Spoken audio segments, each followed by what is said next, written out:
Bonjour, bienvenue sur la chaîne Femmes de Parole. Je suis contente que tu aies pris le temps d'écouter cette vidéo aujourd'hui parce qu'elle me tient énormément à cœur. En fait, ça fait 20 ans et plus que je suis dans le ministère, que je sers le Seigneur dans mon église locale.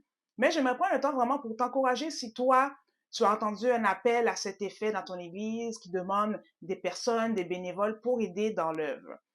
Et je voudrais prendre vraiment ce temps avec toi. Pourquoi? Parce que je trouve que c'est important de recentrer le service sur la parole de Dieu. On aime servir Dieu. Beaucoup de personnes sont tout feu, tout flamme lorsqu'on leur demande de venir servir. Mais il y a des choses de base élémentaires que j'aurais voulu qu'on me dise à l'époque, mais que j'ai appris par la suite, qui m'auraient été fort utiles avant même de m'impliquer dans l'œuvre. Alors c'est parti. Voici 5 principes pour servir le Seigneur. Premier principe élémentaire, servir Dieu se fait avec amour. Ça, c'est le plus grand principe du service, c'est l'amour. Et je vais tout de suite avec toi dans Jean 13, à partir du verset 1. La Bible dit, avant la fête de Pâques, Jésus, sachant que son heure était venue de passer de ce monde au Père, et ayant aimé les siens qui étaient dans le monde, mit le comble à son amour pour eux. Waouh! Jésus va mourir et la Bible dit qu'il a mis le comble, donc il a mis la cerise sur le sundae de son amour pour eux à ce moment-là. Ici, on parle du lavement des pieds. Tu pourras lire après à la maison, lire tout le chapitre de Jean 13, en fait, jusqu'au verset 17. Et Jésus ici va laver les pieds de ses disciples avant de mourir, mais la Bible prend le temps de préciser qu'il a fait cela avec amour. Tout ce que Dieu fait est fait avec amour. Donc le Seigneur Jésus nous a aimés en premier. Quand on le sert, c'est une réponse à cet amour. On ne le fait pas par obligation, on ne le fait pas parce qu'on est menacé en fait, on le fait par amour. Ce qui veut dire que servir Dieu avec amour est le principe élémentaire à ne pas oublier. Passons au deuxième principe. Deuxième principe important lorsqu'on sert Dieu, c'est de le servir avec humilité. On va ensemble dans Jean 13 encore une fois, mais cette fois-ci, je vais lire le verset 3 et 4. La Bible dit comme ça, Jésus qui savait que le Père avait remis toutes choses entre ses mains, qu'il était venu de Dieu et qu'il s'en allait à Dieu, se leva de table, ôta ses vêtements et prit un linge dont il se ceignit. Jésus, ce moment en fait du souper, parce qu'il est en train de souper avec ses disciples, va aller se changer pour mettre un autre vêtement de serviteur, parce qu'il va aller laver les pieds de ses disciples.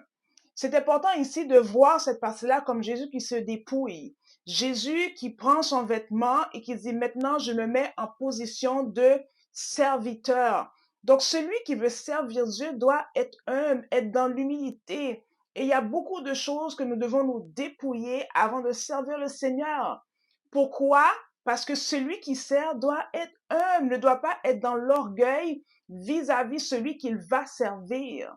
Donc, quand le Seigneur est venu mourir à la croix, il a laissé une grande gloire. La Bible va le dire dans Philippiens, il a laissé sa position là où il était dans le ciel et il est venu en position de serviteur sur la terre. Il s'est rabaissé en tant qu'homme pour venir mourir sur la croix pour nous. Donc c'est important, nous qui allons servir le Seigneur, nous qui servons, de servir avec humilité, de ne pas se prendre pour une autre personne, de ne pas voir ses intérêts plus élevés que celui des autres. Donc l'humilité est extrêmement importante dans le service pour le Seigneur. Troisième principe. On vient de voir que Jésus s'est revêtu d'humilité pour venir servir ses disciples, dans ce cas-là, laver leurs pieds. Donc, quelle humilité pour laver les pieds des personnes. Mais l'autre chose aussi, c'est que Jésus, parmi ses disciples, il y avait déjà un traître. C'est Judas qui allait le trahir un peu plus tard. Mais Jésus connaît les cœurs. Il sait que Judas va le trahir. Il aurait pu dire à Judas, Judas sort parce que moi j'ai quelque chose à régler avec les 11 autres disciples. Non, non, il a laissé Judas à la même position. Il a lavé les pieds de tous les disciples, même celui qu'il savait très bien qui allait le trahir. Et là-dessus, il y a une humilité vraiment qui se manifeste en fait, parce que Nous, si on connaissait les cœurs de chaque personne qu'on sert, les personnes à qui on donne à manger, les personnes qu'on prend le temps d'écouter au téléphone, les personnes à qui on enseigne, des fois, juste savoir que cette personne-là a une mauvaise pensée pour nous, on arrêterait, on dirait non, non, moi, je le sers pas parce qu'il a des mauvais sentiments envers moi. L'autre chose aussi, c'est que des fois, on va s'arrêter des fois à à la diversité culturelle ou à l'ethnicité de la personne pour dire, oh non, moi, je ne sers pas les Noirs, je ne sers pas les Blancs, je ne sers pas les Asiatiques. Donc, celui qui sert fait abstraction de la nationalité, il fait abstraction de la personnalité, il fait abstraction des sentiments de la personne qu'elle sert. Parce que ça, c'est important, bien-aimés, chers amis qui voulaient servir Christ. C'est pas à chaque fois qu'on va servir quelqu'un que cette personne va nous rendre le bien. Donc, c'est important de savoir que si je veux servir dans mon église locale, si je veux servir mes collègues, si je veux servir à l'école, je dois servir tout le monde en dépit de ce que la personne dit de moi, pense de moi, de sa couleur, de sa race, de sa nationalité, de ses croyances. Jésus est venu mourir sur la croix pour des gens qui l'ont rejeté. Alors ici, le principe est important, servir tout le monde. Passons à l'autre principe. Quatrième principe, servir, c'est donner de la valeur. Je m'explique, je viens de raconter que Jésus a lavé les pieds de ses disciples. Donc, à cette époque, chers amis, laver les pieds était une marque d'honneur qu'un chef de famille rendait à ses convives. Ce qui m'a permis de comprendre que Jésus, en lavant les pieds de ses disciples, était en train, en fait, de leur donner de la valeur, d'honorer ses disciples. Donc, lorsqu'on rend service, lorsqu'on sert dans l'église locale, c'est dans une perspective de donner de la valeur à celui que je sers.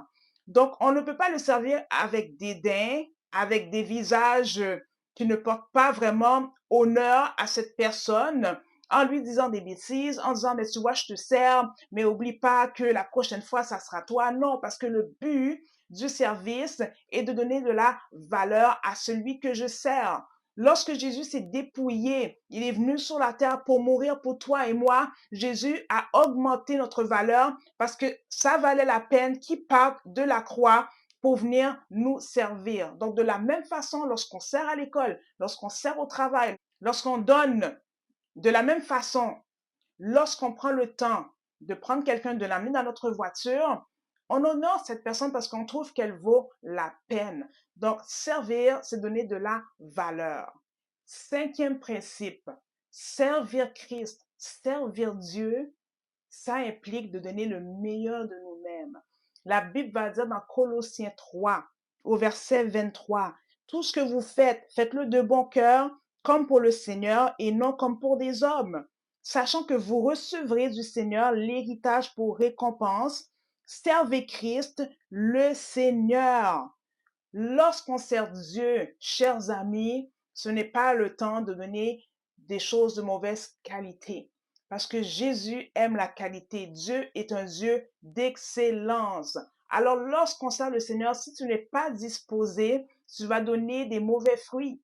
Tu vas donner un mauvais service. Tu vas mal enseigner. Tu vas mal passer le balai parce que tu n'as pas été disposé au préalable. Alors, vaut mieux pas le faire honnêtement que de donner du n'importe quoi à Dieu parce que Dieu est un Dieu d'excellence. Alors, lorsque nous nous engageons, chers frères et sœurs, à dire, moi, je veux servir Dieu dans ceci, dans cela, et je parle pas juste de prêcher, chanter la louange, parce qu'il y a une diversité, encore une fois, de moyens de servir Dieu, faisons-le avec tout notre cœur, parce que Jésus, notre Seigneur, est un Dieu d'excellence qui aime les belles choses. Alors, servir Dieu, c'est de donner le meilleur à Dieu, c'est extrêmement important de comprendre cela. Parce que le Seigneur, il a rejeté l'offrande de Caïn, il a accepté agréablement celle d'Abel parce qu'elle était faite de façon honorable. C'est très important, servir Dieu, c'est servir avec excellence. Maintenant, cher ami, on vient de voir 5 clés essentielles, 5 principes essentiels pour servir Jésus. Maintenant, j'aimerais te reconforter avec ce passage en conclusion que servir Dieu, servir Christ, c'est servir les autres. Donc, servir les autres, c'est servir Christ, c'est servir Dieu, un égale l'autre. Pourquoi je te dis ça? Je te prends un des passages qui sous-tend mon point. Dans Matthieu 25, il va dire, alors le roi dira à ceux qui sont à sa droite, venez, vous qui êtes bénis de mon Père, prenez possession du royaume qui a été préparé dès la fondation du monde. Car j'ai eu faim, vous m'avez donné à manger. J'ai eu soif et vous m'avez donné à boire. J'étais étranger et vous m'avez recueilli. J'étais nu et vous m'avez vêtu. J'étais malade et vous m'avez visité. J'étais en prison et vous êtes venus vers moi. Le Seigneur va décrire toutes ces choses. Et là, les gens vont dire, mais c'est quand, Seigneur, qu'on a fait tout ça? Celui qui sert souvent, cher ami, il a pas cette, il a, des fois, il oublie les choses. Et les gens qui sont extrêmement serviables, tu vas leur dire, tu te rappelles, une fois, tu m'as fait ci, tu m'as aidé, tu m'as prêté de l'argent. Des fois, la personne ne va même pas s'en rappeler parce qu'elle ne le fait pas pour avoir des bénéfices, elle le fait pour Dieu. Et regardez ce qui se passe par la suite. Le Seigneur va dire, dans le verset 40, et le roi leur répondra, je vous le dis, toutes les fois que vous avez fait ces choses à l'un de ces plus petits de mes frères, c'est à moi que vous les avez faites. Principe élémentaire ici, on parle du jugement des nations. Servir quelqu'un, donner à manger à quelqu'un, le revêtir alors qu'il est nu, aller le voir alors qu'il est malade, c'est comme si qu'on le faisait à Jésus. Mais pour ça, il faut le faire avec amour, il faut le faire avec humilité, il faut le faire pour lui donner de la valeur, il faut le faire avec le meilleur de nous-mêmes. Il faut le faire sans faire exception des personnes. Cher ami, je ne sais pas si peut-être tu as eu une opportunité de service dans ton église locale, dans ton quartier, dans ton travail, mais je vais te dire une chose, si tu mets ces principes vraiment en pratique, le Seigneur sera heureux de ton service. Alors, va, sers le Seigneur de tout ton cœur, aime-le de tout ton cœur, vraiment, de toute ton âme, de toutes tes pensées. Fais les choses pour lui et tu seras récompensé. Parce que dans Hébreu, il va dire ceci, que Dieu n'est pas injuste pour oublier notre service. Alors, sois béni. Si ça t'a aidé, écris un commentaire, dis-moi dans quel domaine que tu sers. Est-ce que c'est à ton église, ton école? Peut-être c'est dans ton quartier, peut-être c'est avec ta famille. Écris-le-moi dans quel domaine que tu œuvres pour Dieu. Et si tu crois aussi que cette vidéo peut être importante pour d'autres personnes qui voudraient servir le Seigneur, je t'invite vraiment grandement à le partager. Moi, c'est de tout mon cœur que je fais cela. Donc, si ça peut aider quelqu'un, que le nom du Seigneur soit béni. Alors, va en paix, que le Seigneur puisse te guider, te diriger dans qu'est-ce qu'il veut que tu fasses pour lui. Alors, passe une belle journée, que l'Éternel te bénisse abondamment. Bye bye et à la prochaine.